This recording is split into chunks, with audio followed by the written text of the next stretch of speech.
అయ్యప్ప స్వామి ఎలా జన్మించాడు? శివుడికి మహావిష్ణువుకి అయ్యప్ప స్వామి జన్మించాడు. ఇద్దరి మగాళ్ళకి పుట్టడం ఏంట్రా అనుకునే వాళ్ళకి చెప్తాను వినండి.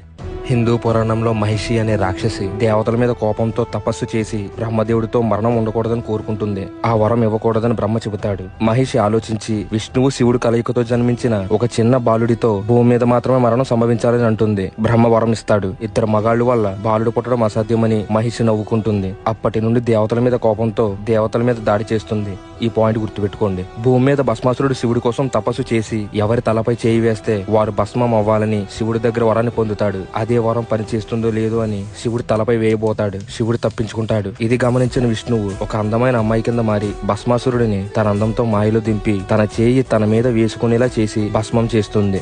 శివుడు కూడా ఆ అమ్మాయి అందానికి మైమరిచిపోయి తన కళ్ళల్లోకి ప్రేమగా చూస్తాడు. అలా ఇద్దరి కళ్ళు కలవడంతో ఒక దివ్యకాంతి వెలిసి అయ్యప్ప స్వామి జన్మిస్తాడు. అలా జన్మించిన అయ్యప్ప